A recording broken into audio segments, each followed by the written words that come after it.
Bienvenue sur Top Invest, la chaîne des tops d'investissement. Ici, on parle essentiellement d'entreprises de qualité. Avons-nous une opportunité d'investissement en date d'aujourd'hui sur Enterprise Product Partner? C'est la question à laquelle on va essayer de répondre en se basant sur les états financiers de la compagnie. Donc, premièrement, j'aimerais vous dire que normalement, j'avais prévu une autre introduction, mais je suis trop habitué à dire la chaîne des tops d'investissement. Ici, on parle essentiellement d'entreprises de qualité. En fait, en réalité, je veux dire, mais pourquoi est-ce que je pense qu'on a peut-être une opportunité d'investissement sur Enterprise Product Partner? Donc, donnez-moi quelques secondes, je prends juste mon café. Ouh là là, ça va chauffer. Ok. Premièrement, ici, nous avons une entreprise qui cote aujourd'hui à 25 $ l'action, 24,98. Donc, moi, j'aime toujours arrondir, j'aime travailler comme ça. Donc, 25 $ l'action, d'accord. Donc, elle a un dividende à peu près de 7,61%. Magnifique. Généralement, ce qui attire les gens sur cette compagnie, c'est le dividende. Mais nous, on aime aller plus loin que le dividende ici. Donc, à peu près avec un PER aux alentours de 10 fois les bénéfices. Ok. Bon. Généralement, il faut savoir, la compagnie, qu'est-ce qu'elle fait? Donc, Enterprise Product Partner, c'est un midstream. Donc, généralement, c'est une compagnie de transport et de stockage de gaz ou de pétrole. D'accord? Donc, généralement, c'est le secteur le moins sujet aux variations du coût du prix du pétrole ou bien du gaz. Pourquoi? Parce que c'est exactement un secteur qui fonctionne en termes de contrats. Donc, ici, ils ont des pipelines, ils ont des centres d'entreposage. C'est vraiment le mastodonte. Généralement, dans ce genre d'industrie-ci, dans l'industrie pétrolière ou gazière, c'est le segment que moi, je préfère généralement. Parce qu'il est moins, il supporte mieux la variation de la commodité. D'accord? Donc, ça, c'est la première chose. On sait à peu près ce qu'elle fait ici. Donc, allez lire les rapports financiers déjà. Et deuxièmement, il y a une information qui est très, très importante. C'est la structure même de l'entreprise, en fait, la structure sociale de l'entreprise. Cette entreprise, c'est ce qu'on appelle un MLP. Donc, un MLP, c'est un peu comme un Real Estate Investment Trust. Donc, elle a l'obligation de payer 90% de ses bénéfices nets en dividendes. OK?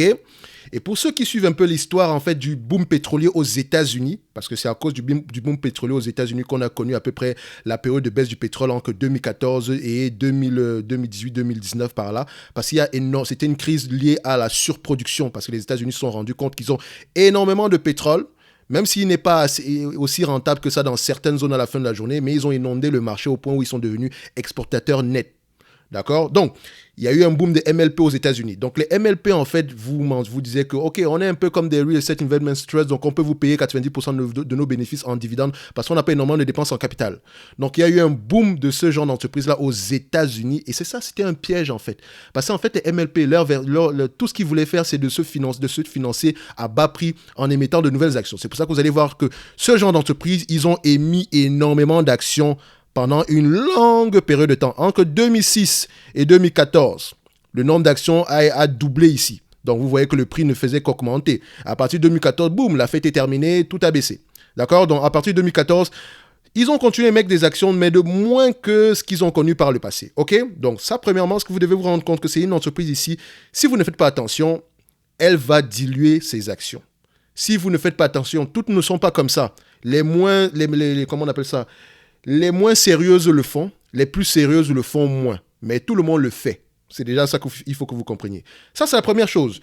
Deuxièmement, quand on parle de pipeline, on parle de dépenses en capital. Donc, le CAPEX ici vous donnera une information qui n'est peut-être pas la réalité. En fait, pourquoi est-ce que je parle de CAPEX? Parce que le free cash flow, c'est normalement les dépenses opérationnelles, d'accord? Donc, pas les revenus opérationnels, donc operating cash flow, moins dépenses en capital. Or, il y a deux types de dépenses en capital. Il y a la dépense en capital de maintenance pour maintenir les actifs à flot, c'est-à-dire que c'est celle que vous êtes obligé de faire pour pouvoir au moins maintenir les pipelines ou bien les centres d'entreposage actuels en fonction, en état. D'accord? Et la dépense en capital de croissance, n'est pas une obligation parce qu'en période difficile, vous pouvez complètement la couper. C'est celle que vous faites juste pour pouvoir générer un tout petit peu de revenus dans le futur par rapport à ce que vous avez présentement. Donc, quand on parle déjà d'un secteur MLP, un secteur dans le secteur du transport, il faut normaliser carrément les résultats. Donc, vous constatez déjà ici qu'en termes de revenus, qu'est-ce que vous voyez? Les revenus ont tendance à fluctuer. D'accord? Quand on regarde au niveau des bénéfices nets ici, ces bénéfices nets-là ont tendance à être un tout petit peu stable alors que les revenus fluctuent. Donc, vous voyez que je vous ai dit qu'elle a tendance à, même si la commodité varie, le prix du pétrole ou du gaz, elle a tendance à bien se maintenir au niveau des bénéfices nets. Mais on va revenir sur les bénéfices nets tout à l'heure parce que, en réalité, si elle paye 90%, d'accord, de ses bénéfices nets en dividendes, il ne lui reste pas grand-chose pour payer la dette. Et la dette est un élément très important dans ce genre d'entreprise aussi. Vous allez voir que le nombre d'actions augmente, la dette également augmente. On quitte ici de près de 5 milliards en 2006 à 27 milliards sur les 12 derniers mois. Bon, c'est vrai qu'il y a une réduction depuis 2021, mais la dette a drastiquement augmenté. Vous, quand vous investissez dans une entreprise, d'accord, si elle vous paye la majeure partie de ses bénéfices en dividendes, il ne reste rien pour rembourser la dette. Vous pensez qu'on va rembourser la dette comment? En émettant de nouvelles actions ou en vendant certains actifs de l'entreprise, ce qui aura pour effet d'impacter votre dividende. Donc, il ne faut pas souhaiter investir dans une entreprise qui a une énorme dette. D'accord? Il faut toujours prendre en considération la dette quand on investit. Donc, quand on regarde cette entreprise-ci, ce que je voulais mentionner, c'est que le free cash flow de cette entreprise n'est peut-être pas ce que vous voyez. Dans le sens où il est plus élevé que les bénéfices nets. Plus élevé. Donc, généralement, pour le free cash flow, la différence par rapport aux bénéfices nets, c'est que c'est généralement free cash flow égale généralement à bénéfices nets plus dépenses en dépréciation, amortissement, moins dépenses en capital. Ce qui vous donne généralement le free cash flow. Donc, généralement, si on a une dépense en capital moins élevée que le bénéfice, la dépréciation et amortissement, on aura un free cash flow plus élevé. Et c'est exactement ce qui se passe ici. Voici une entreprise qui met de côté à peu près de 2 milliards en dépréciation et amortissement. Donc, je vais retrouver l'information là ici à la dépense au niveau de la partie opérationnelle du bilan. Donc, on va le mettre ici. Donc, juste pour que ça donne une bonne information ici. Alors, on ne va pas... Vous voyez. OK. Donc, ici, ils mettent à peu près 2 milliards de côté chaque année. Ils mettent de côté, c'est une charge non financière, donc ils mettent cela de côté pour pouvoir payer le CAPEX qui est une charge obligatoire. Mais maintenant, pour le CAPEX, on va ici directement à CAPEX, d'accord? Donc, on clique dessus, voilà. Donc, ne me remerciez pas. Après cette vidéo, vous serez des experts dans tout ce qui concerne les MLP, dans tout ce qui concerne les pipelines. D'accord? Il faut voir les choses de manière différente. Il ne faut pas le regarder de la même façon que les autres ici. Donc, ici, la dépense en capital a tendance à être identique à la dépréciation et amortissement. Ici, on met de côté 2 milliards, on dépense 4 milliards. Ici, on met de côté 2 milliards, à peu près, on dépense également 3 milliards. Donc, c'est sensiblement la même chose. Parfois, on investit un tout petit peu plus que ça. Donc, c'est-à-dire que si on investit plus, on prend de la dette, ce qui aura pour impact ici, le free cash flow aura tendance à être moins élevé que ça. Donc, regardez ici. Quand vous comparez les free cash flow par rapport aux bénéfices nets ici, d'accord, si on dit que c'est la différence par rapport aux deux éléments ici, vous constatez ici que les free cash flow ont tendance à être moins élevés que les bénéfices nets. Or, les free cash flow devraient être égales au moins aux bénéfices nets, sinon plus élevés que ça. Pourquoi est-ce que je le dis? Quand je vais dans les rapports financiers et que je vais regarder la dépense en capital de maintenance, qui est le Sustaining Capital Project, qu'est-ce que j'obtiens? Donc, ici, c'est 400 millions au moins pour la dépense en capital de maintenance. 400 millions minimum, maximum si vous voulez. Et 1,8 milliard, c'est la dépense en capital de croissance, donc celle qu'on n'est pas obligé de faire. Donc, en réalité, dans le 2 milliards que j'arrondis, dans le 2 milliards qu'on provisionne pour la dépense en capital, en réalité, il y a près de 400 milliards, il y a près de 400 millions uniquement qui vont être utilisés pour la maintenance. Le reste, c'est pour la croissance, ce qui n'est pas obligatoire. Donc, à un moment donné, l'entreprise va juste arrêter de faire une dépense en capital de croissance pour uniquement faire la dépense en capital de croissance. Donc, ce qui vous permet de pouvoir retrouver la véritable rentabilité de l'entreprise. Donc, quand on fait le 1,6 milliard ici, qu'on a mis de côté, plus le bénéfice net de 2021 ici, qui est d'à peu près de 4,6 milliards. Donc, quand on fait 1,6 milliard plus 4,6 milliards, vous avez à peu près les free cash flow réels qui devraient être aux alentours de 6,2 milliards. OK? Donc, dites-vous que toutes ces années-ci, quand on prenait des bénéfices nets ici, on avait encore de côté, on vous distribuait 90% ici en termes de dividendes ici, ils avaient encore de côté assez d'argent pour payer non seulement la dépense en capital, mais également pour payer une partie de la dette. OK? On s'arrête là, parce que là, on va rentrer maintenant sur la valorisation de la compagnie. OK? Donc, je mets cet élément ici parce que c'est important, parce que quand vous allez regarder les free cash flow, regardez ici les bénéfices nets ici qui ont tendance à augmenter. D'accord? Regardez les free cash flow ici, qui sont aux alentours. Vous voyez que les free cash flow ont tendance à fluctuer énormément. Or, il devrait qu'à peu près, sinon, suivre à peu près la même trajectoire que les bénéfices nets. Et ça, c'est parce qu'il y a eu énormément d'investissements dans cette période-ci. Après 2014, elles étaient obligées de se discipliner ici. Et c'est la raison pour laquelle on a eu des free cash flow qui ont tendance à, enfin, sur les dernières années, surtout en tout cas par rapport à 2021, qui ont tendance à augmenter de plus en plus. Pourquoi est-ce que je le mentionne? C'est parce qu'en réalité, c'est avec les free cash flow qu'on paye le dividende. D'accord? Donc, quand vous voyez une entreprise qui a des free cash flow négatifs, en réalité, pour payer le dividende, elle a dû s'endetter. D'accord? Parce que c'est ce qui reste. C'est après les free cash flow qu'on paye le dividende. Ce n'est pas après les bénéfices nets en réalité. D'accord? Donc, en prenant ici les bénéfices nets de l'entreprise, on sait déjà qu'on les sous-estime en réalité. Parce qu'ils sont bien plus élevés que ça. Si on devait les comparer par rapport au free cash flow. D'accord? Donc, je m'arrête là et je vais passer maintenant à l'évaluation de la compagnie. J'espère que vous avez compris. Soit à la fin de la journée, quand vous lisez les rapports financiers par rapport au MLP, surtout dans les midstream, recherchez surtout la dépense en capital de maintenance. Pourquoi est-ce que je le dis? C'est parce qu'il ne faut pas vous retrouver dans la même tendance que les personnes qui avaient investi dans Williams Company. Donc, c'est une compagnie ici qui était un MLP qui est devenue une C Corporation. Donc, c'est-à-dire qu'elle n'avait plus l'obligation de vous reverser les dividendes. Donc, le dividende en lui-même, ils l'ont réduit à un certain niveau, alors que les gens pensaient qu'on allait continuer à reverser le dividende. Donc, ne vous faites pas piéger par le dividende ici. D'accord? Donc, premièrement, il faut poser la question, est-ce que la compagnie a la capacité de pouvoir payer au moins le dividende actuel? Moi, je dirais que oui, mais attendez-vous également qu'on puisse changer cette structuration d'entreprise-là pour devenir une C Corporation dans le futur. Donc, ça n'exclut pas que l'entreprise ici est de très, très bonne qualité. Maintenant, on va rentrer au niveau de l'évaluation. Nous avons une entreprise ici qui a tendance à avoir des revenus à peu près stables. D'accord? Je dis que les bénéfices à peu près stables ici parce qu'elle a des bénéfices plus stables que voilà, qu'une compagnie comme Total, etc. Parce qu'elle fonctionne sur contrat.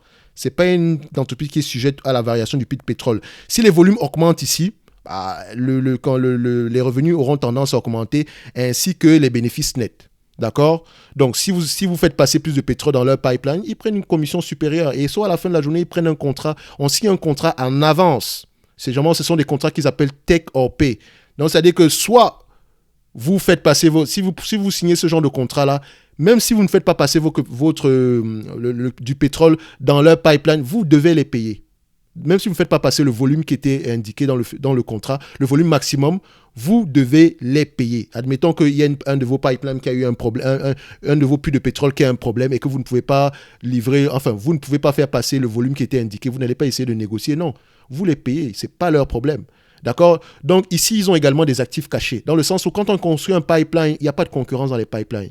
Et surtout, c'est difficile déjà d'avoir un contrat pour la construction d'un pipeline. Et dès le moment qu'on a construit un pipeline dans une zone, c'est terminé. Pas besoin de construire un deuxième pipeline. D'accord? Donc, ici, ce sont des entreprises qui ont à peu près... Vous constatez qu'elle a à peu près, ici, aux alentours de 4 milliards en termes de bénéfices nets ici. On s'est entendu que les bénéfices nets sont peut-être même plus élevés. Les free cash flow sont plus élevés que les bénéfices nets ici. Donc, on sait que ça, c'est durable. OK? Donc, ici, les analystes de l'entreprise pensent qu'elle aura à peu près aux alentours de 2,66 $ par action aux environs de 2024 par rapport aux bénéfices par action, ici. Donc, quand on regarde ce que les prévisions des analystes ici sur FastGraph, vous constatez que sur une période de 2 ans, ils ont tendance à peu près être à dire la vérité. D'accord? À ne pas trop s'éloigner de la réalité. Quand c'est jaune, généralement, c'est 50. Quand il y a plus de jaune et de vert, on est dans 50% de l'âge. On est à 50%. D'accord? OK. Donc, quand on est ici, on constate qu'il y a plus de jaune et de vert que de rouge. D'accord? Donc, vert et jaune, c'est bon.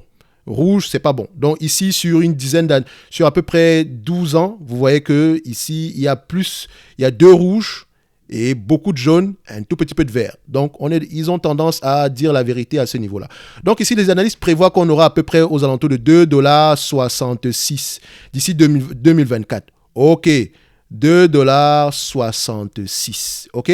On a combien d'actions en date d'aujourd'hui? On a à peu près un nombre d'actions ici qui est à peu près de combien? Donc, je vais regarder le nombre, à peu près de 2,2 milliards pour le nombre d'actions. Donc, je vais juste aller regarder sur mon autre logiciel ici, sur la deuxième partie ici pour la voir.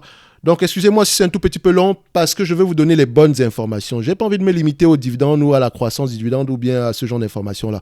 On veut savoir dans quoi on met les pieds. Et sachez que ce que je donne ici, c'est uniquement des éléments quantitatifs. Vous devez lire les rapports financiers pour avoir une idée générale au complet. Ici, sur les 12 derniers mois, on nous dit qu'on a à peu près 2,181 milliards d'actions. OK? Donc, on fait ici 2,66 $ multiplié par 2,181 milliards d'actions. 2, 1, 8,1. Donc ici, ils s'attendent à peu près à avoir 5 milliards 800 en termes de bénéfices nets par là. Et on s'est dit que les bénéfices nets ici sont... Les free cash flow sont généralement plus élevés que les bénéfices nets ici. Donc faites attention. Donc on peut se dire que normalement, c'est ce qu'on pourra avoir dans le futur. On va les croire. D'accord? Nous avons une entreprise ici en termes de PER normalisé. D'accord? On a des PER normalisés aux alentours de 20 fois les bénéfices sur une longue période de temps. Donc depuis 2002 ici, c'est 20 fois en moyenne, celui-ci. 21,58. Moi, je vais prendre 20 fois en moyenne. D'accord? Je prendrai 20 fois en moyenne. En date d'aujourd'hui, vous pouvez constater que l'entreprise s'échange en dessous de 15 fois les bénéfices, qui est la moyenne du marché. D'accord? Ça, c'est la moyenne du S&P 500, 15 fois les bénéfices. C'est la moyenne du S&P 500 sur une longue période de temps. Si vous allez voir le Shiller PE ratio du S&P 500, c'est à peu près à ce niveau-là. D'accord? Donc, une fois qu'on a ces informations-là, on continue. Donc, ça me fait ici à 5 milliards 800. Je me tue ici par 20 fois les bénéfices. D'accord? Ça fait ici 116 milliards ici, moins la dette nette. Ne jamais oublier la dette nette. Encore une fois, je vous montre comment moi je le calcule ici normalement. J'ai bien face graph, mais j'aime bien vous montrer comment est-ce que j'effectue le calcul. Donc, moins la dette ici qui est aux alentours de 26 milliards 800. Donc, quand on regarde le dernier trimestre ici, c'est 26 milliards 800. On a bien du cash net ici, mais presque rien du tout. Donc, on va mettre ici moins 27 milliards. Je l'arrondis à 27 milliards, ça ne change pas grand-chose. Ça donne ici à peu près 89 milliards ici, divisé par le nombre d'actions qui est de 21 milliards 421. Excusez-moi, qui est de 2 milliards 181 millions. Ça donne ici $40 l'action. Actuellement, on cote à combien? $25. $40 l'action représente quoi? Quel PER par rapport à 2,66 fois, à $2,66? Ça représente ici un PER de 15. Donc, ici, on sera, en prenant un PER de 15 ici, on ne se trompe pas sur une autre face graph. Donc, si on a des bénéfices nets aux alentours de $2,66 ici, avec un PER de 15, ce qui est tout à fait possible quand on prend en considération la dette de l'entreprise, on peut avoir une valorisation au niveau des $40 l'action. En date d'aujourd'hui, on cote à combien? On cote à $25 l'action, ce qui représente une opportunité d'investissement. Donc, ce n'est pas un problème de payer $40 l'action, quelque chose aux alentours de $40 l'action pour cette entreprise ici. Or, on nous le vend à $25 l'action.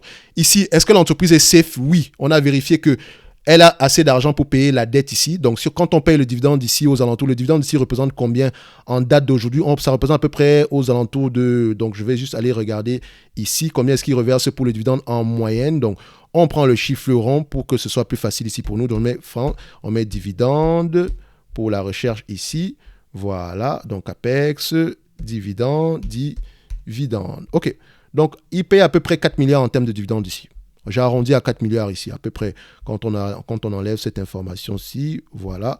Donc, on paie à peu près 4 milliards pour les dividendes. Ça, c'est en 2020. Hein. Donc, à peu près, si on regarde 2021 ici, on sera sensiblement à quelque chose par là. Donc, si on prend ici 2 milliards 181 millions, d'accord, multiplié par le dividende actuel qui est prévu cette année, qui est de combien? Il est de, voilà, 2022, de $1,88. Donc, multiplié par $1,88 ici, ça représente à peu près 4 milliards 100. Or, je vous avais vu ici qu'on a à peu près une capacité de bénéfice net cette année de 5 milliards 800. Donc, il va nous rester à peu près 1 milliard 700 pour repayer la dette. D'accord? Et c'est même encore plus élevé que ça si on prend juste la dépense en capital de maintenance. Peut-être qu'on aura aux alentours de 2 milliards 700 pour repayer la dette. Donc, le dividende est safe. D'accord? Le PER ratio aura tendance à être élevé. C'est normal. Parce que si vous comparez ici, pour cette année-ci, le PER ratio sera aux alentours de 81%. Mais c'est tout à fait normal. Comme je vous l'ai expliqué ici, le véritable free cash flow d'entreprise est plus élevé que le bénéfice net ici. Donc, une fois que vous savez cela, si vous ajustez en conséquence, vous allez voir que le PER ratio sera moins élevé que ça. Mais ça, ce n'est pas ajusté c'est pas juste ajusté ici, là. Donc, juste ajusté. Je ne sais même pas comment j'arrive à parler français encore comme ça. OK. Donc, c'est pas ajusté par rapport au véritable PER, au véritable free cash flow en prenant en considération la dépense en maintenance. Ok, vous constatez également que le dividende a tendance à croître depuis 2002. Donc même pendant la période difficile, elle a payé un dividende croissant. C'est gentil, c'est une bonne chose. Est-ce que le bénéfice net a au moins suivi le dividende ici? Vous constatez que les bénéfices nets ont tendance à être moins élevé que le dividende. C'est pour ça que le PER ratio avait tendance à être très élevé dans un avenir passé, dans un passé lointain, pas un avenir passé, mon Dieu, dans un passé lointain. Donc ici, ça a complètement changé. Comme je vous l'ai dit, il faut ajuster par rapport au free cash flow ici. Donc elle a les moyens de payer son dividende. Elle a les moyens de le faire. Elle a également beaucoup d'actifs qui ont de la valeur. D'accord? Et elle est moins cyclique que les compagnies pétrolières comme Total. D'accord? Je ne dis pas que Total est extrêmement... C'est parce que Total est verticalement intégré. Donc, c'est à la fois un upstream, midstream et downstream. Donc, c'est pour ça qu'on les appelle verticalement intégrés. D'accord? Donc, Total également résiste également bien à la variation du prix de la commodité. Mais le secteur qui résiste le mieux, c'est vraiment le secteur du midstream. D'accord? Donc, on peut se dire qu'au moins, on aura aux alentours de 6 milliards à 5 milliards par là en termes de free cash flow dans le futur. OK? Donc, ici, en payant en date d'aujourd'hui cette entreprise à $25, ce qui nous donne droit à un rendement de 7,61% actuel. Si le dividende n'augmente pas, c'est un bon prix. Si elle vous distribue la totalité des bénéfices nets en termes de dividendes, vous aurez 9,29% ici. Et payer 10 fois les bénéfices pour une entreprise, et pareil, même en prenant en considération la dette, c'est tout simplement cadeau. D'accord? Mais je vais vous dire une chose. Mettez toujours dans un coin de la tête qu'on pourrait baisser ce dividende-ci. Ce n'est pas un problème. Hein? Après, moi, ça ne me dérange pas qu'on baisse le dividende juste pour repayer une partie de la dette ici, surtout si on a une énorme dette, surtout qu'actuellement, la dette est parfaitement gérable. Mais mettez toujours ça dans un coin de votre tête. Si ça arrive un jour et que l'entreprise est toujours qualitative, d'accord? Vous savez à peu près comment j'ai fait pour arriver à calculer la valeur de l'entreprise ici. Faites la même chose, d'accord? Et si si la valeur vous semble plus élevée que le prix actuel, profitez-en en dormant sur vos deux oreilles. Il faut également que je mentionne que lire les rapports financiers de cette entreprise-ci, c'est pas une mince affaire, d'accord? Donc c'est vraiment sport, d'accord? Donc j'aimerais bien que vous mettiez un tout petit peu plus de pouces bleus. Ça m'encourage à faire plus de vidéos ici à la fin de la journée. Donc, je me concentre un peu plus sur les entreprises qualitatives ici qui pourraient être des opportunités d'investissement, surtout celles qui payent des dividendes. Même si ce n'est pas trop ma stratégie d'investissement, je ne sais pas que je déteste le dividende, hein, mais je ne suis pas limité dans un truc de dividende à la fin de la journée. Moi, ce qui m'intéresse, c'est la qualité d'une entreprise avant tout. Si elle verse un dividende, tant mieux. Ce qui m'intéresse, c'est la capacité à pouvoir au moins générer des flux de trésorerie stables et croissants dans le futur. Le dividende ne sera qu'un bonus. Donc, le prix d'acquisition pour moi est très important. Il est déterminant et c'est ce qui est important pour tous les investisseurs. La qualité achetée à un très très bon prix, c'est un home run. D'accord? Donc, ici, nous avons une opportunité d'investissement. C'est une belle entreprise qui a la capacité de payer son dividende et je vous encourage à lire un peu plus sur cette compagnie-ci. Ne vous limitez pas juste au dividende ici ou bien au graphique quantitatif, etc.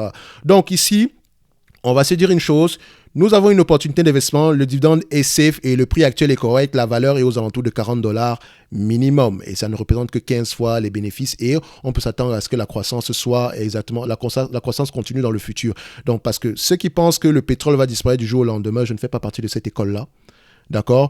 Et ce n'est pas que le pétrole qui est transformé, il y a également le gaz. Et le gaz, ça sera la dernière chose qui va disparaître ici. Et dans le pétrole, il n'y a pas que, la partie réservée au transport. Il y a également la partie réservée à tout ce que vous avez autour de vous. Si vous essayez de regarder tout ce que vous avez autour de vous, il y a énormément de choses qui sont faites à base de pétrole. Donc, si vous pensez que c'est juste en prenant des voitures électriques qu'on va arrêter d'utiliser du pétrole, vous mettez le doigt dans l'œil. D'accord? Donc, n'oubliez jamais ça. Donc ici, moi, je suis tout à fait bullish sur le pétrole, d'accord, comme jamais. Même dans 20 ans, 30 ans, on parlera encore de pétrole, ok? N'oubliez pas ça. Donc ici, en date d'aujourd'hui, j'ai une opportunité d'investissement. Maintenant, faites vos propres devoirs. Ne vous limitez pas aux chiffres.